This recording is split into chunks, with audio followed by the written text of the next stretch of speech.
بزرگان محترم اور برادران عزیز، یہ مہینہ جو چاند کا جو مہینہ چل رہا ہے رجب کا مہینہ ہے، اور رمضان سے 2 ماہ پہلے اور رمضان کے درمیان 1 مہینہ شعبان کا حائل ہے۔ رجب کا چاند دیکھ کر سرکار دو عالم صلی اللہ علیہ وسلم کا یہ دعا فرمانا، یہ بھی اس مہینے کی فضیلت کی بھی دلیل ہے، اور اس بات کی بھی کہ یہ رمضان المبارک کا مقدمہ ہے۔ دوسری بات یہ کہ اس رجب کے مہینے میں عام طور سے مشہور یہ ہے کہ حضور نبی کریم سرور دو عالم صلی اللہ علیہ وسلم کو معراج اسی مہینے میں ہوئی، بلکہ عام طور سے مشہور یہ ہے کہ 27 رجب جو ابھی تھوڑے دنوں میں آنے والی ہے، اس رات میں سرکار دو عالم صلی اللہ علیہ وسلم کو معراج ہوئی۔ اگرچہ تاریخی اعتبار سے یہ بات پوری طرح ثابت نہیں، یعنی مضبوط روایتوں سے یہ نہیں معلوم ہوگا کہ 27 رجب شب معراج تھی۔ روایتوں میں بڑا اختلاف ہے، سن میں بھی اختلاف ہے، کون سے سن میں ہوئی، اور مہینے میں بھی اختلاف ہے، مہینے کی تاریخوں میں بھی اختلاف ہے۔ تو یقین کے ساتھ نہیں کہا جا سکتا کہ کس رات میں سرکار دو عالم صلی اللہ علیہ وسلم کو معراج کے سفر پر لے جایا گیا تھا، لیکن وہ کسی بھی رات ہوئی ہو، کسی بھی تاریخ میں ہوئی ہو، یہ انسانیت کی تاریخ کا عظیم ترین واقعہ تھا، جس کی کوئی نظیر نہ اس سے پہلے وجود میں آئی اور نہ آپ کے بعد کسی کو یہ مقام نصیب ہو سکے گا۔ اللہ جل جلالہ کے فیصلوں کی عجیب شان ہے۔ انبیاء کرام علیہ السلام کا سلسلہ چلا آ رہا ہے آدم علیہ السلام سے۔ کہتے ہیں کہ 1,24,000 انبیاء کرام علیہ السلام دنیا میں مبعوث ہوئے۔ اس سونے کی زنجیر کی آخری کڑی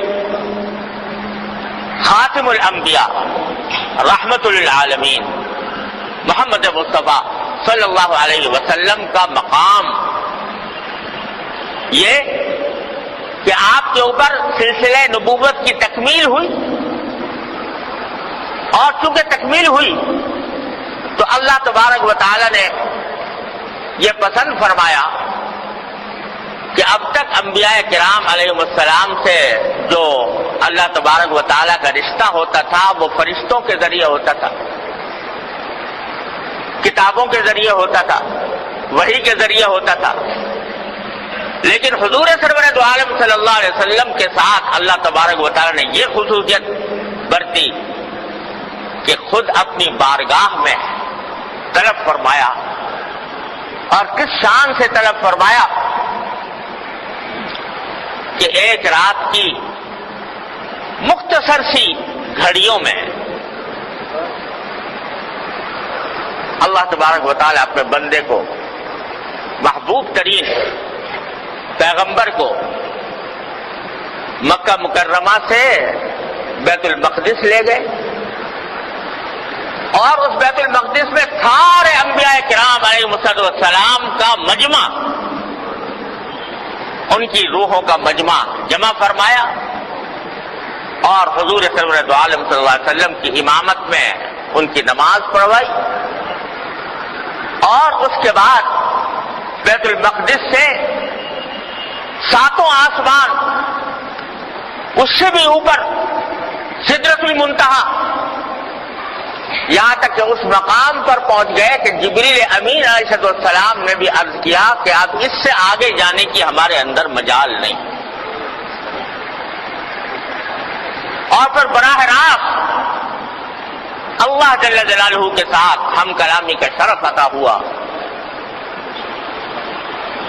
کیا باتیں ہوئی، کیا گفتگو ہوئی، کیا راز و نیاز ہوئے، میان عاشق و معشوق رمزیز کرامن کاتبین را ہم خبر نے۔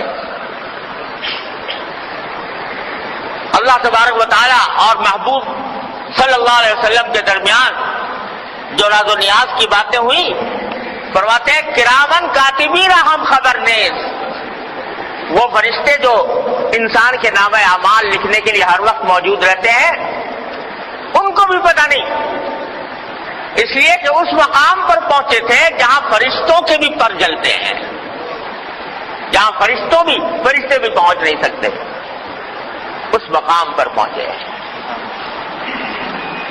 کیا گفتگو ہوئی، کیا باتیں ہوئی، اللہ تعالیٰ ہی جانتا ہے، اللہ کے رسول صلی اللہ علیہ وسلم ہی جانتا ہے۔ البتہ جب واپس آنے لگے تو اللہ تبارک و تعالیٰ نے ایک تحفہ عطا فرمایا۔ یوں لگتا ہے واللہ عالم کہ حضور سرور دو عالم صلی اللہ علیہ وسلم نے جب بارگاہ الہی میں باریابی ہوئی تو شاید اللہ تبارک و تعالیٰ سے یہ عرض کیا ہو کہ اللہ آپ نے مجھے تو یہ مقام عطا فرما دیا،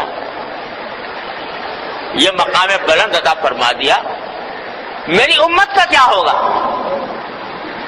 میری امت کو جس کی فکر مجھے ہر آن ہر لمحے دامنگیر ہے، اتنی دامنگیر ہے کہ اللہ تبارک و تعالیٰ فرماتے ہیں کہ کیا تم امت کی فکر میں اپنی جان بھلا بیٹھو گے؟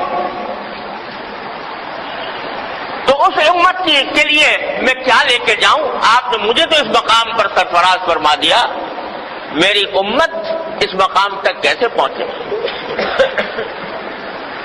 تو اللہ تبارک و تعالیٰ نے فرمایا کہ ایک ایسی چیز تمہیں تمہاری امت کے لیے دیتے ہیں کہ اس کے ذریعے تمہاری امت کا ہر فرد وہ معراج کے مقام تک پہنچ سکتا ہے، اور وہ تحفہ یہ ہے کہ 5 نمازوں کا تحفہ لے کر جاؤ امت کے لیے۔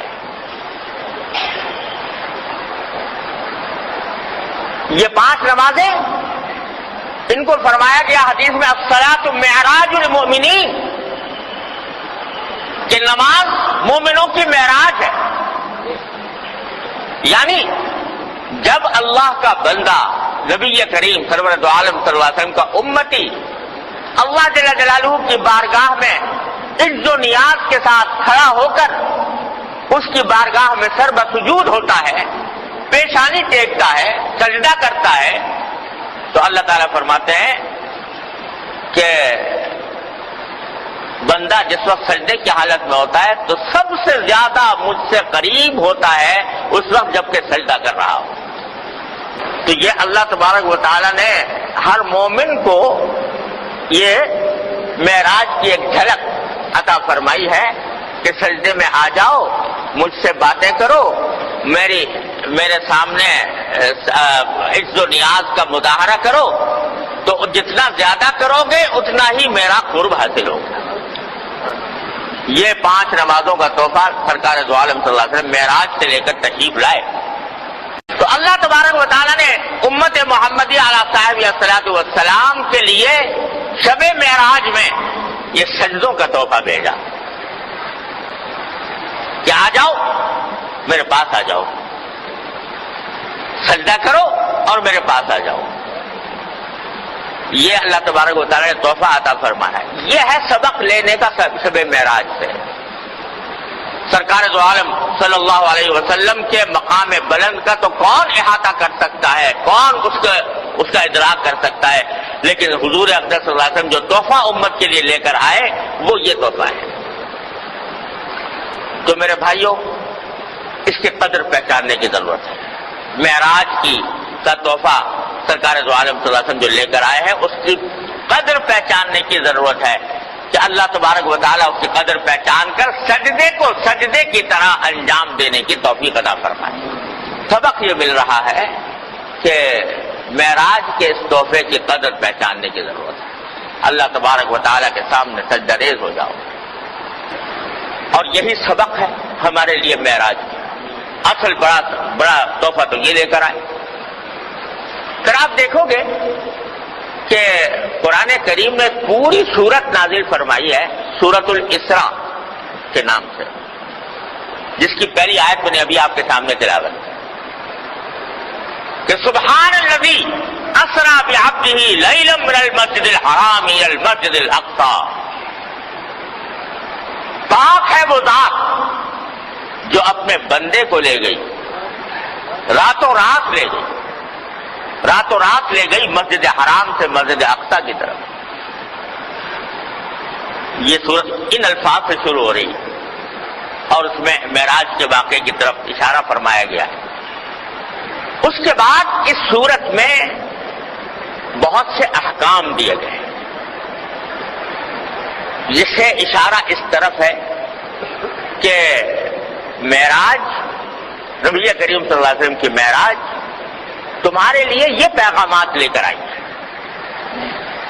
اس میں بہت سارے احکام ہیں. والدین کے ساتھ اچھا سلوک کرو، والدین کو تکلیف نہ پہنچاؤ، وعدہ کرو تو اس کو پورا کرو، امانتوں میں خیانت نہ کرو. یہ پوری صورت، آدھی صورت تقریباً اس احکام اور تعلیمات سے بری ہوئی ہے.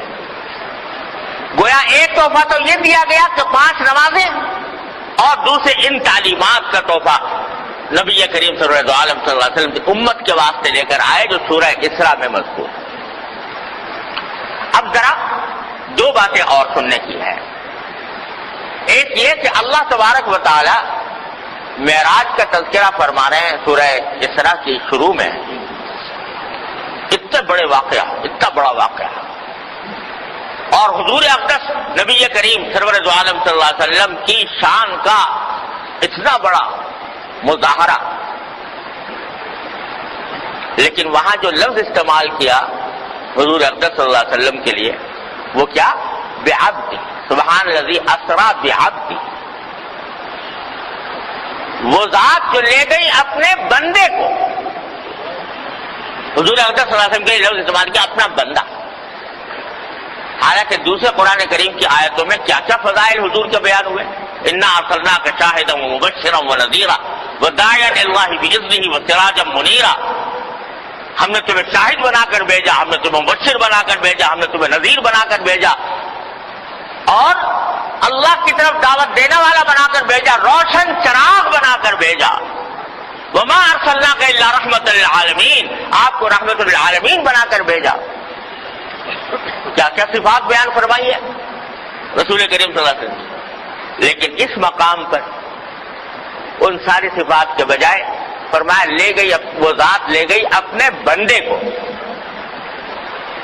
اتنا بڑا اونچا مقام اور اس کے لیے لفظ استعمال فرمایا اپنے بندے کو لے گئی. اشارہ اس بات کی طرف ہے کہ انسان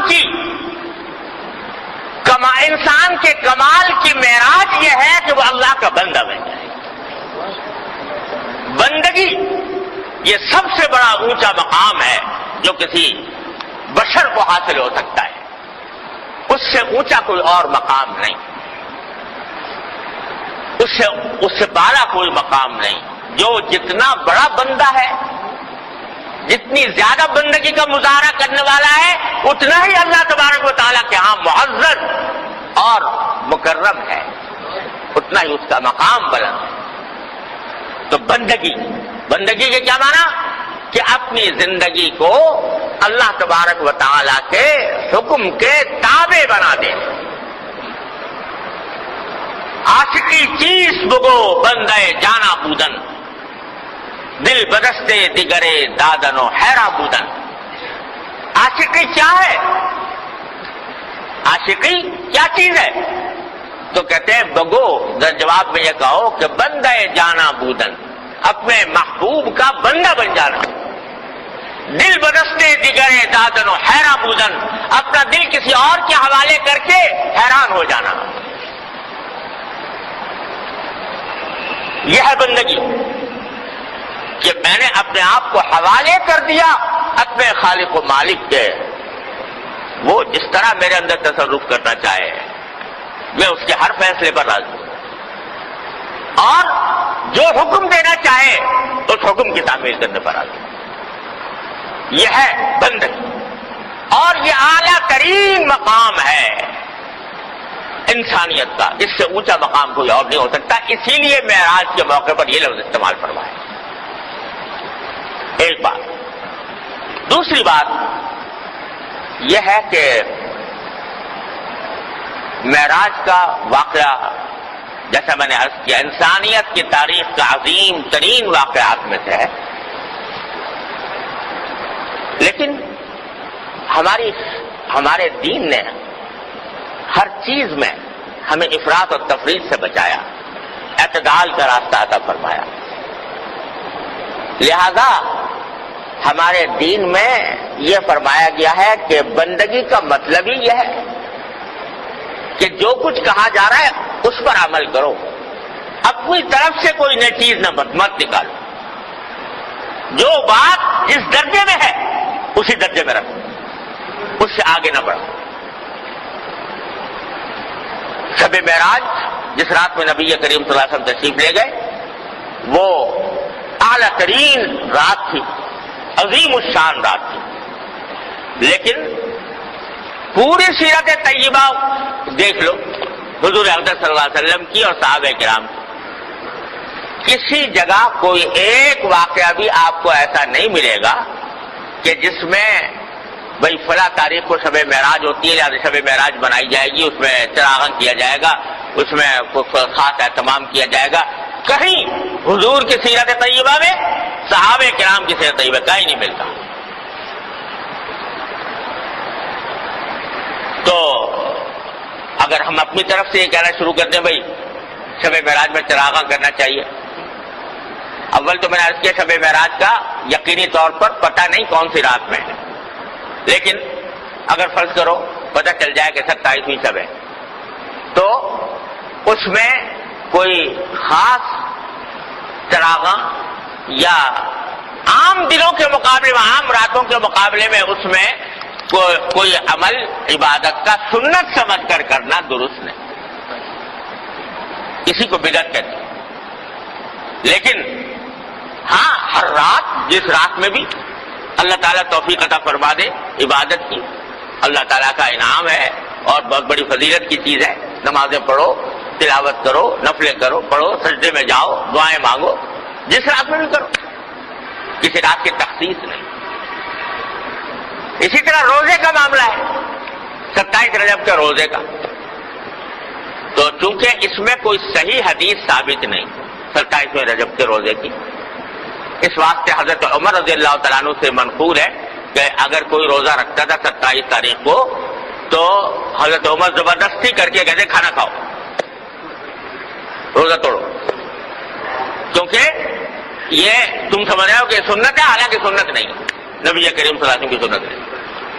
ہاں عام دنوں میں کسی دن بھی روزہ رکھ لے، اس دن بھی رکھ لے، لیکن سنت سمجھ کر نہیں، اس رات کو بھی جاگ لو، جاگنے میں کوئی حرج نہیں، اچھی بات ہے، لیکن سنت سمجھ کر نہیں، ویسے ہی جیسے اور راتوں میں جاگتے ہیں اس میں بھی جاگے، اس میں بھی عبادت کریں، اس طرح کیا جائے تو حدود کے اندر آدمی رہتا ہے اور اسی حد میں رہتا ہے جو نبی کریم سرور دو عالم صلی اللہ علیہ وسلم نے اور صحابہ کرام نے متعین فرمائی ہے۔ اس سے آگے بڑھنا حد سے تجاوز ہے۔